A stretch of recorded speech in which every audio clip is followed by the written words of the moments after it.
అందరికీ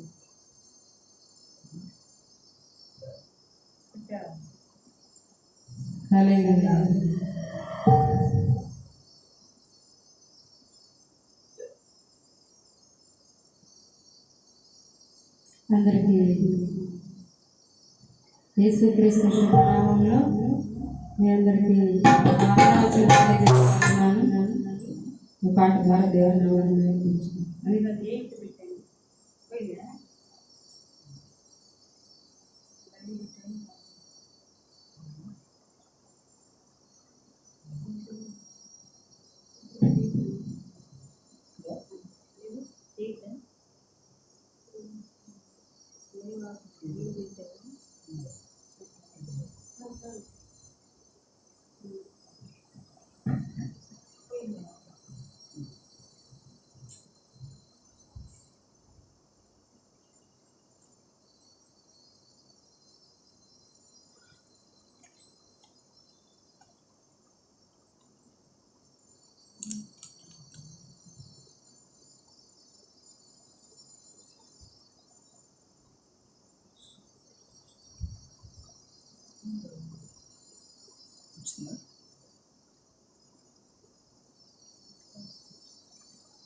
Yes, I am.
దేవుని నామానికి మహిమ కలుగును గాక.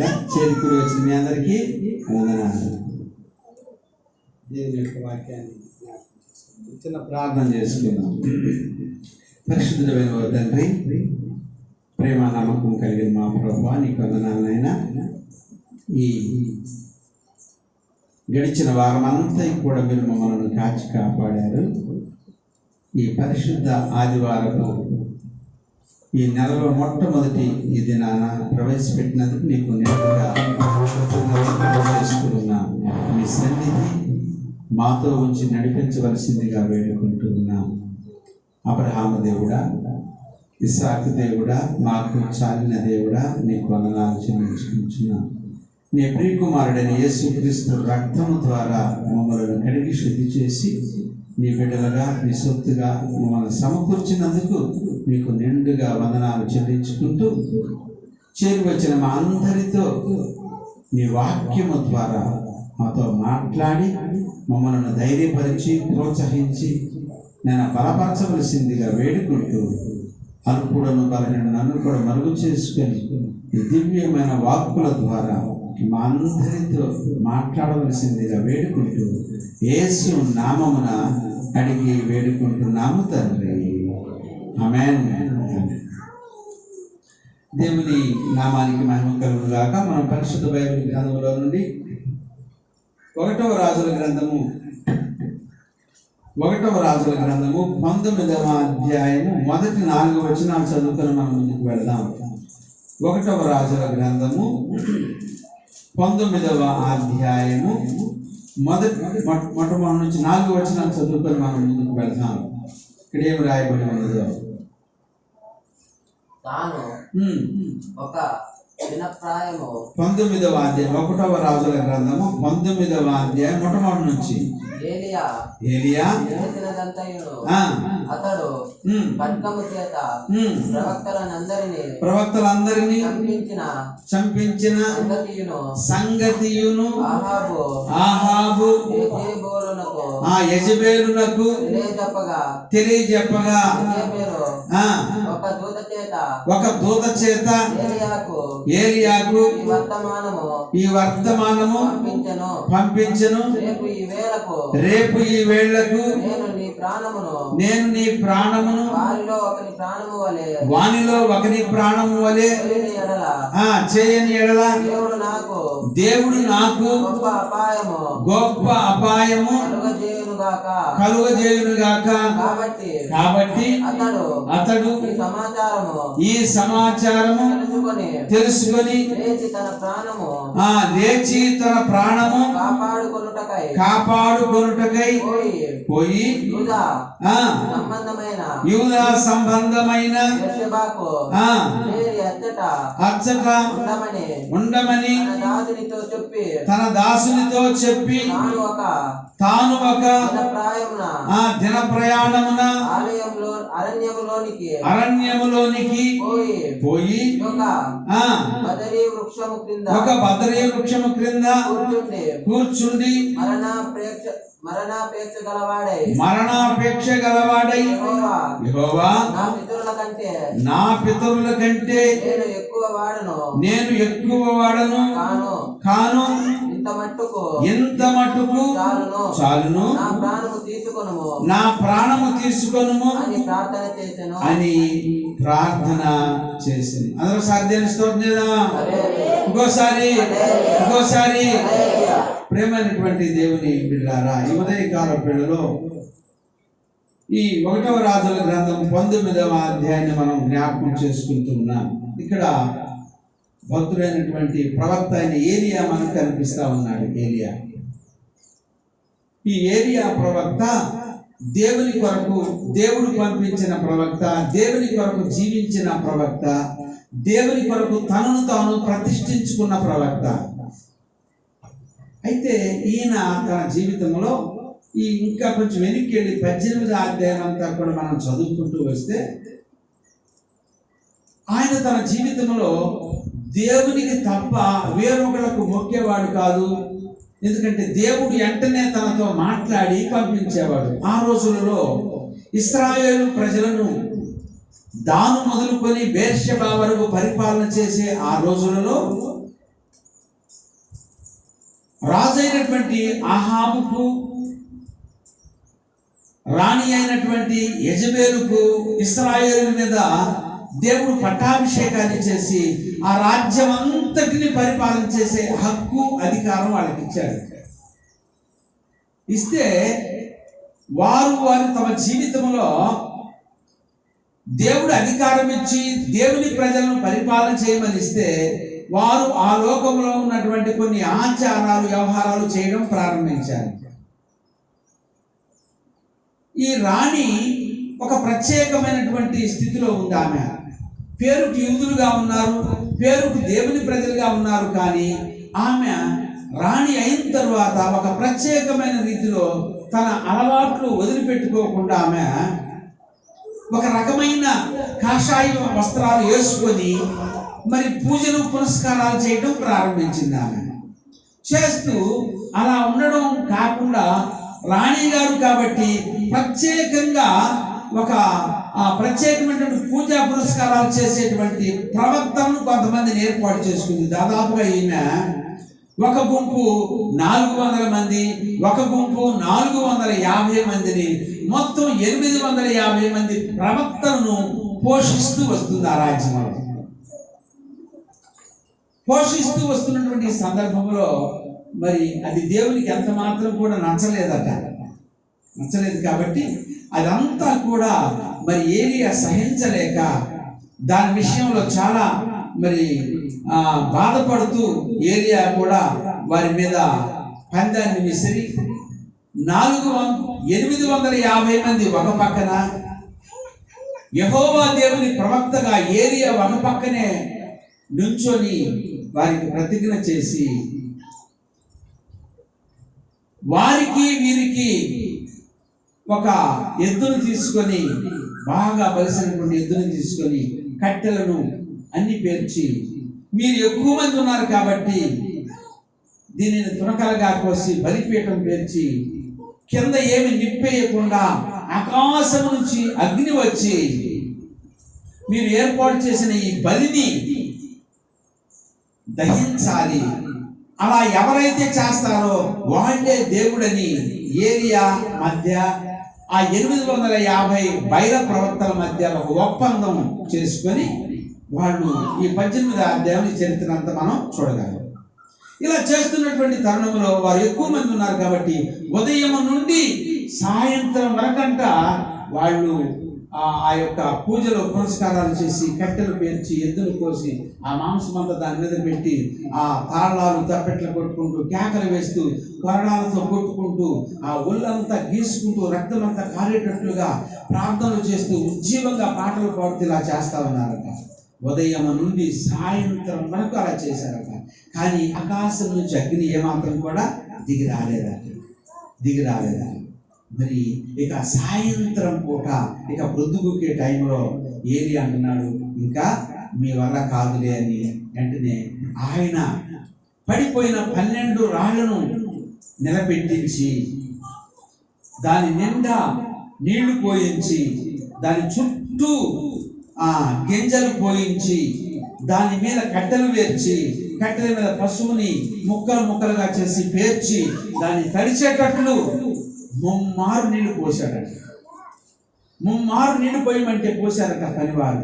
నీళ్లు పోసి పూర్తిగా తడిసిపోయి ఆ చుట్టూ ఉన్న రాళ్ళు, ఆ యొక్క ఇత్తనాలు, ఈ కట్టెలు, మాంసం అంతా తడిపేశారట. మధ్యగా నీళ్లు పొరుగుతున్నాయి రాళ్ళకి.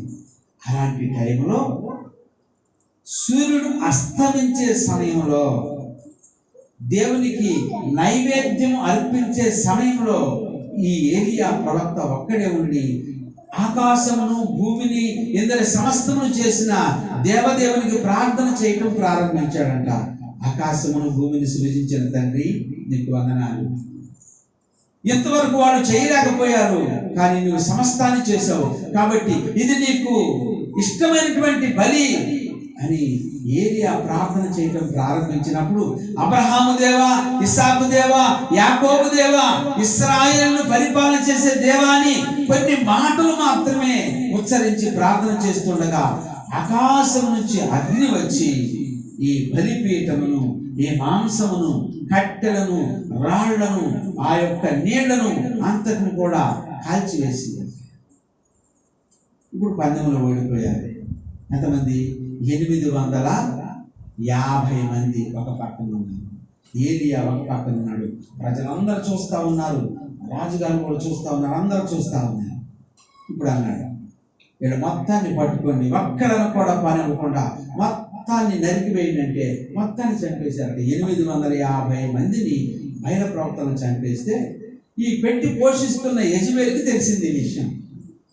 రాణి అయిన యెజబెలుకి తెలిసి ఆమె అంటున్నది కదా, ఏలియాకు ఒక దూతను పెట్టి వర్తమానం చెప్పింది, రేపు నేను పెట్టి పోషిస్తున్న ఈ రాజ్యాన్ని పరిపాలన చేస్తున్న నా ప్రవక్తలనే చంపించావు కాబట్టి రేపు కూడా నిన్ను వానిలో ఒకరివానిగా చంపుతాను అని చెబితే ఈ 19వ అధ్యాయంలో ఏలియా అంట ఇక భయపడి ఇక ఆయన బయలుదేరి వేరే ప్రాంతానికి వెళ్ళి అక్కడ తన శిష్యును ఉంచి ఆయన అరణ్యములోనికి వెళ్ళి ఒక బదరీ వృక్షం కింద కూర్చొని మరణాపేక్ష గలవాడై దేవునికి ప్రార్థన చేసి అలాగే పడుకుంటూ ఉన్నాడు. ప్రియ దేవుని బిడ్డలారా, ఇంత సంగతి.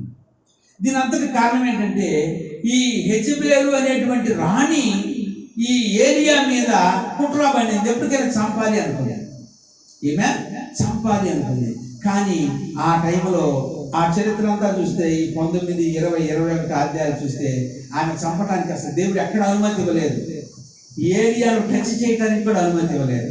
ఆమె రాణి అయినా ఈయన ప్రవక్త అయినా.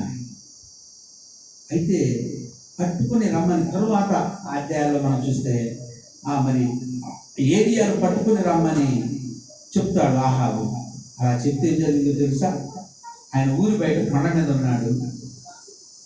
కొండ మీద కూర్చున్నప్పుడు 50 మందికి అధిపతులు సైనికులు వచ్చారంట ఆయన దగ్గర.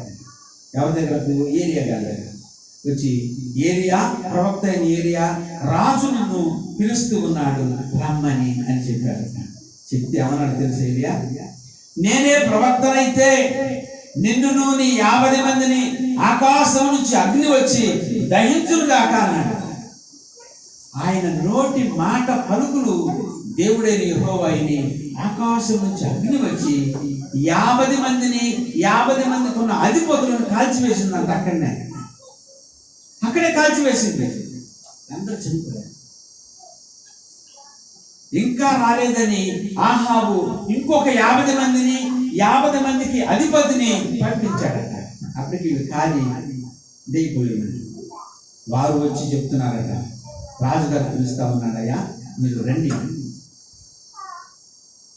రాజుగారు పిలుస్తున్నారు, మీరు రావాలి ఏలియా అని చెప్పినప్పుడు ఆయన అంటున్నాడు కదా, నేనే ప్రవక్తనైతే నిన్ను నీ 50 మందిని ఆకాశం నుంచి అగ్ని వచ్చి కాల్చును కాకంటే మళ్ళీ 50 మందిని కాల్చేసింది. అగ్ని వచ్చేసి మళ్ళీ 50 మందిని కాల్చేసింది.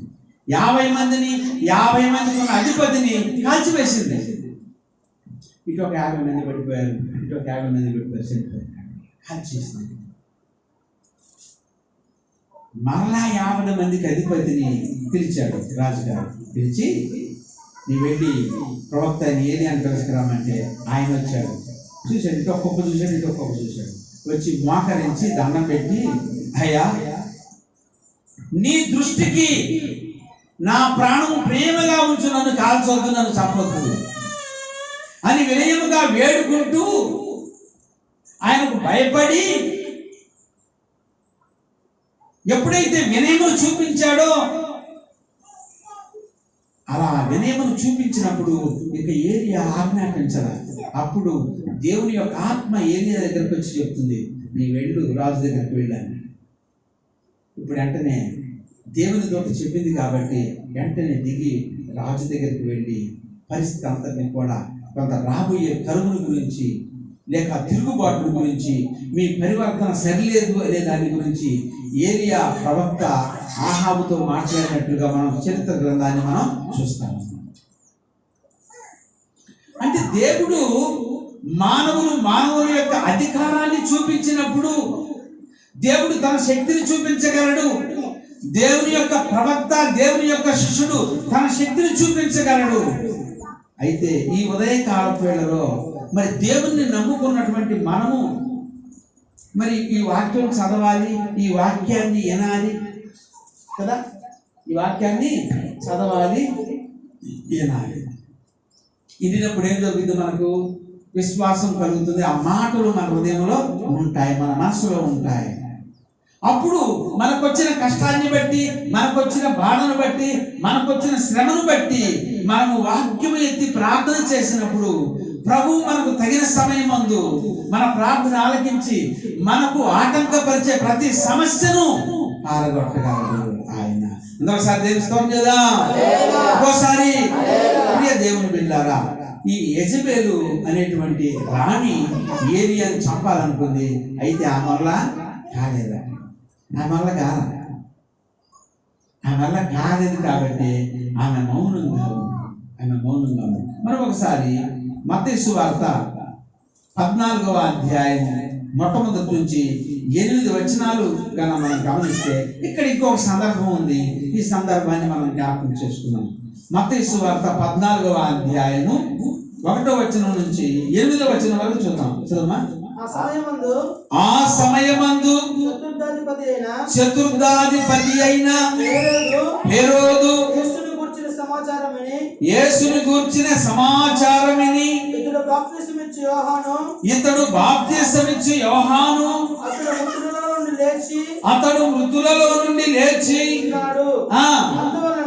అందువలననే అద్భుతములు అతని యందు తన సేవకులతో చెప్పెను.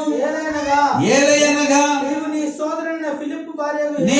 సోదరుడైన ఫిలిప్పు భార్యను హెరోదియాను ఉంచుకొనుట న్యాయము కాదని యోహాను చెప్పగా హేరోదు ఆమె నిమిత్తము యోహానును పట్టుకొని బంధించి చెరసాలలో వేయించి ఉండెను. అతడు ఇతని చంపవలెను గాని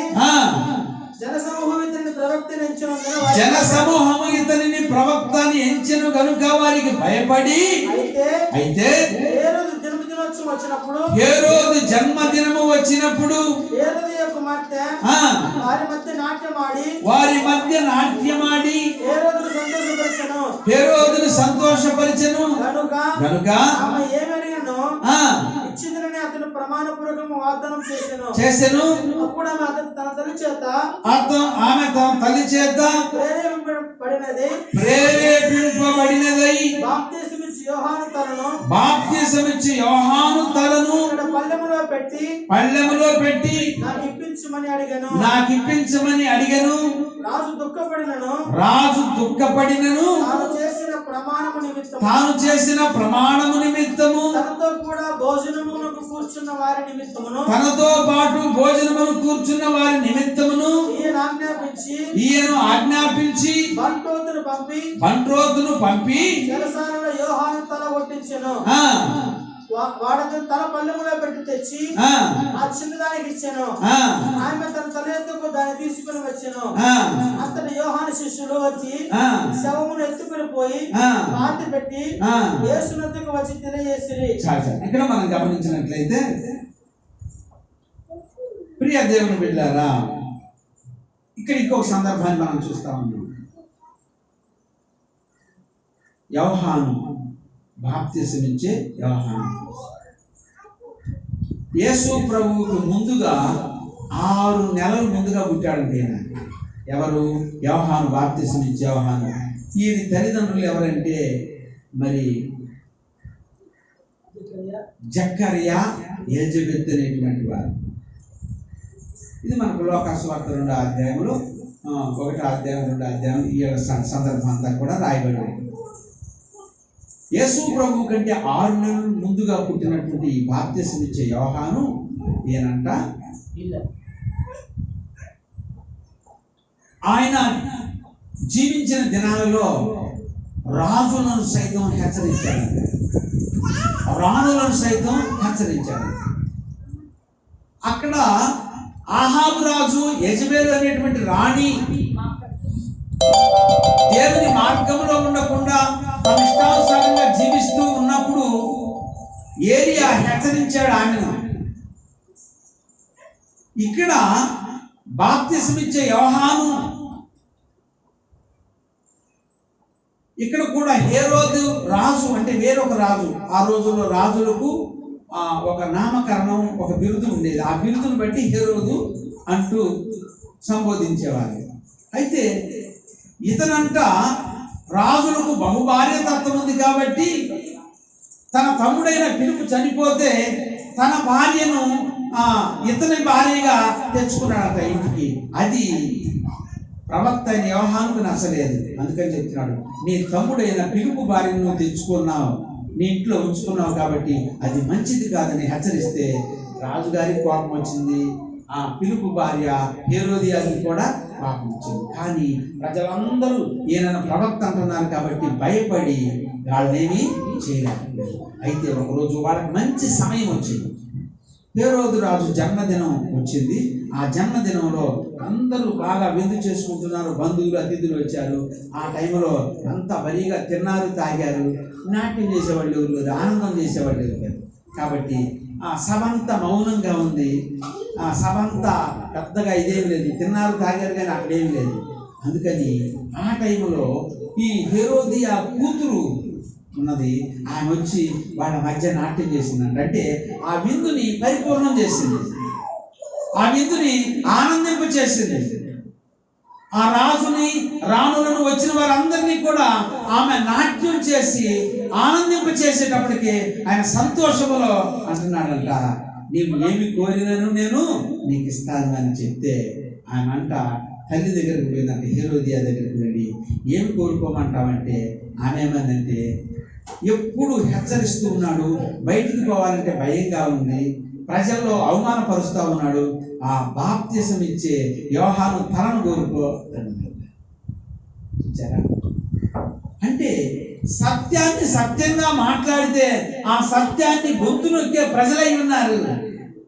అధికారం ఉన్నది, అన్నీ ఉన్నాయి, కానీ వారి తప్పును చూపించినప్పుడు వారి తప్పును సరి చేసుకోలేక నేను చేసింది తప్పు అనుకోకుండా ఏం చేస్తున్నారంట, నీది తప్పు, నీవు చేస్తున్నది తప్పు అనేటువంటి గొంతుని నొక్కి పడుతూ ఉన్నారు. అయితే ఆ యోహానుని తల తీసేయమంటే అదే కోరుకుందాను. బాప్తిసం ఇచ్చే యోహాను తలను తీసేశారు. చూచారా ప్రియ దేవుని బిడ్డ, ఎందుకని ఈయన తల తీయడానికి గల కారణం బైబిల్ ఏముందంటే, ఈయన ఎలాంటి ఆత్మ కలిగిన వాడంట, ఏలియా ఆత్మ కలిగిన వాడు. ఎవరు? ఈ బాప్తిసం ఇచ్చే యోహాను ఏలియా ఆత్మ కలిగిన వాడంట. ఏలియా ఆత్మ కలిగిన వాడు కాబట్టి ఆహాబు యొక్క భార్య యెజబెలులో ఉన్న దురాత్మ ప్రతిజ్ఞ చేసింది ఒకసారి, ఏలియాను నిన్ను చంపేస్తాను, రేపు తెల్లారిపాటికే చంపేస్తానని. అంటే అది కుదరలా. కాబట్టి ఆ టైంలో సైతాను ఏమి చేయలేక మౌనంగా ఉండిపోయింది. ఆ రాణి శపథం చేసినటువంటి ఆ సైతాను మరలా తిరిగి కొన్ని వందల సంవత్సరాల తర్వాత హేరోదియాలో ప్రవేశించింది. ఎక్కడ ప్రవేశించిందంట? కొన్ని వందల సంవత్సరాల తర్వాత రాణి అయిన హేరోదియాలో ప్రవేశించి అప్పుడు చేసిన ప్రతిజ్ఞను ఇప్పుడు నెరవేర్చుకుంటూ ఉంది. ఈ బాప్తిసం ఇచ్చే యోహానులో రూపంలో ఉన్న ఆ ఏలియా ఆత్మ కలిగిన వాడు యోహాను కాబట్టి ఈ యోహాను తల తీయడానికి మళ్ళా రాణి రూపం ఎత్తి రాణిలో ప్రవేశించి ఆ రాణి ద్వారా, కూతురు ద్వారా తన తలను తీసేపించిందంట. అంటే ఇప్పుడు దీన్ని బట్టి మనకేమర్థం అవుతుంది? సైతాన్ ఎప్పుడైనా పగబట్టగలడు. పగబడితే కొన్ని తరహాలైనా, కొన్ని యుగాలైనా ఖచ్చితంగా ఆ పగను తీర్చుకోవడానికి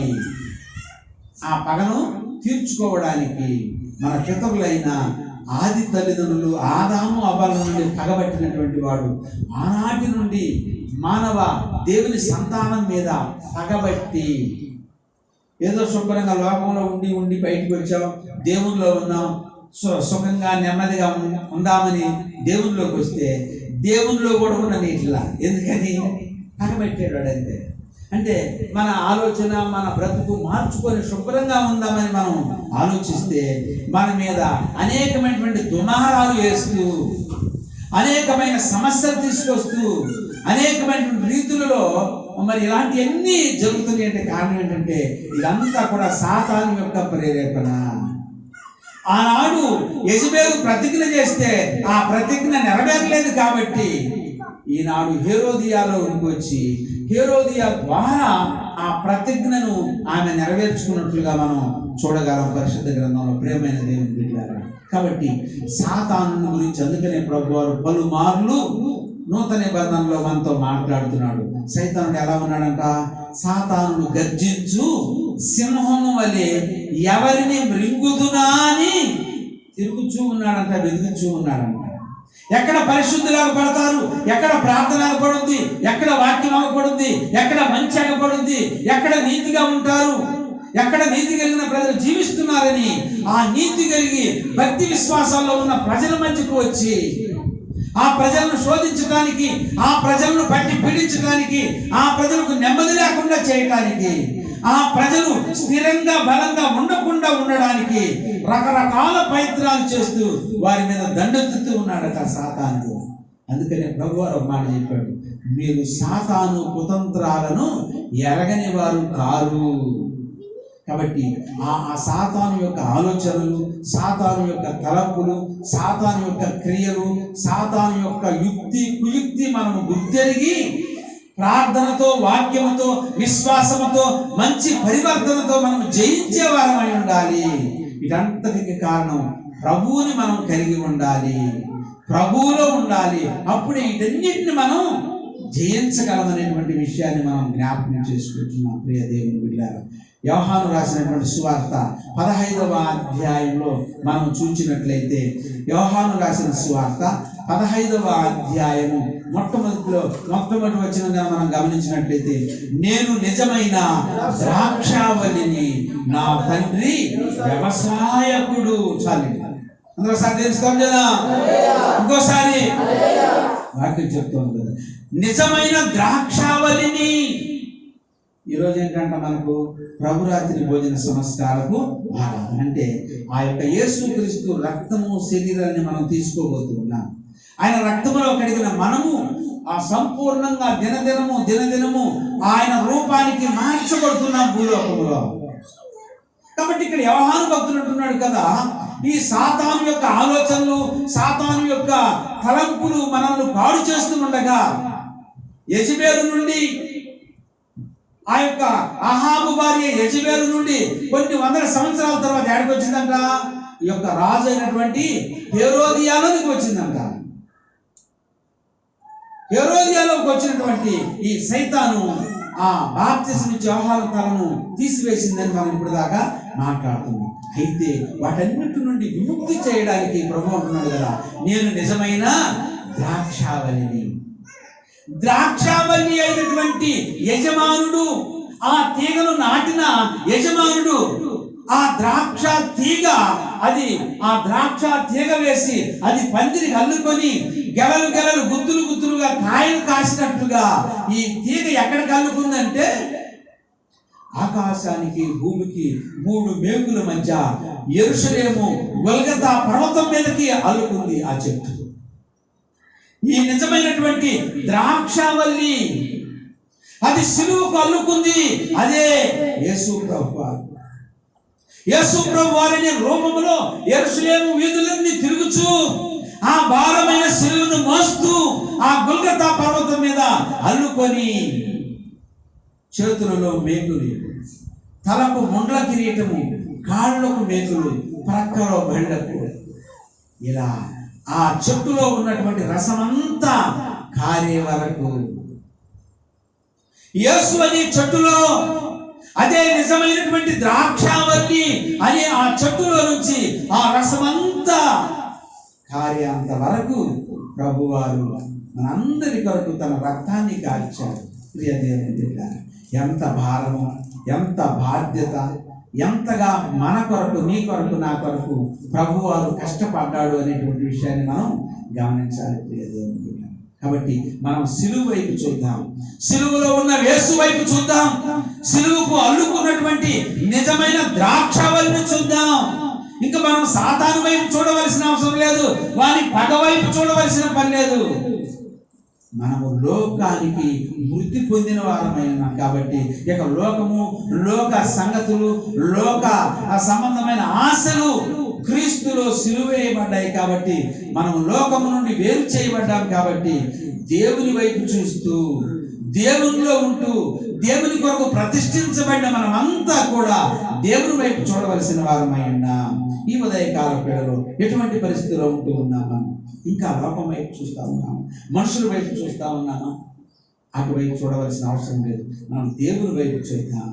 నీ కొరకు, నా కొరకు కలవరిలో ఆ యొక్క ద్రాక్ష చెట్టు వలె అల్లుకొని ఆ రక్తం అంతా కార్చాడు కదా ప్రభువారు. మనం చేసినటువంటి ఆలోచనల నిమిత్తము తలకు మొండ్ల కిరీటము, అవి దాదాపుగా మరి 2 అంగుళాలు మేకులు అటాయి, ఆ తీగలతో చుట్టినటువంటి మేకులు, అవన్నీ కూడా ఆ యొక్క తల నుండి గుచ్చుకొని పోయాయి. మరి 6 అంగుళాలు పొడవగలిగినటువంటి మేకులు చేతులలో, అంటే మనము చేసినటువంటి చేతులు చేసిన తప్పులను బట్టి ఆయన చేతులలో మేకులు గుచ్చబడ్డాయి. మనము చేసిన ఆ వ్యర్థమైన ఆలోచనలను బట్టి తన తలలో మొండ్ల కిరీటం మొత్తబడింది. మనము మన ఇష్టానుసారంగా నడిచినటువంటి కాళ్ళను బట్టి యేసు ప్రభు వారికి పాదములలో మేకులు గుచ్చబడ్డాయి. ఇలా పంచగాయాలు, 5 గాయాలు పొంది 5 గాయాల ద్వారా స్రవించిన రక్తము ద్వారా మనం కడగబడ్డాం, మనం పరిశుద్ధులుగా మార్చబడ్డాం. మనం ఆయన కుమారుడుగా, కుమార్తెలుగా మార్చబడి ఇహలోకములో జీవిస్తూ ఉన్నాం. మనం దేవుని బిడ్డలము, మన మీద దేవుని ముద్రలు వేయబడి ఉన్నాయి.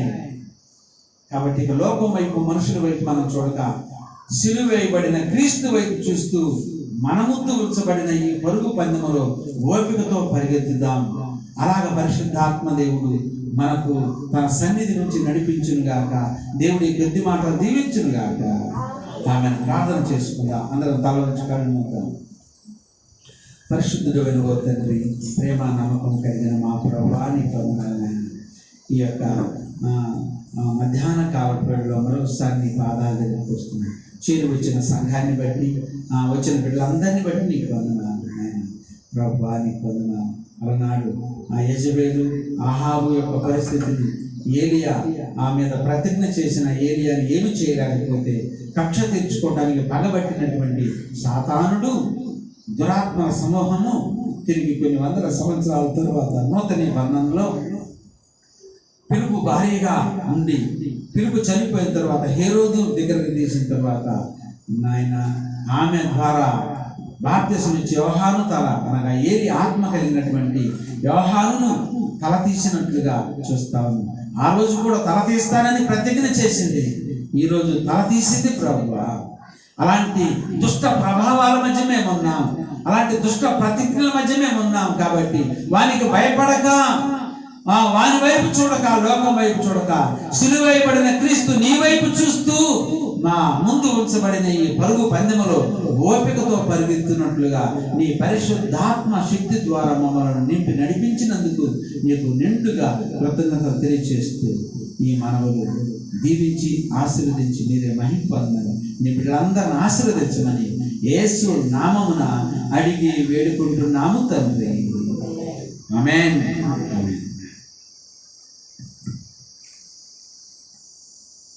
రానమ్మా భాష జరుపుతారు కార్యక్రమాన్ని.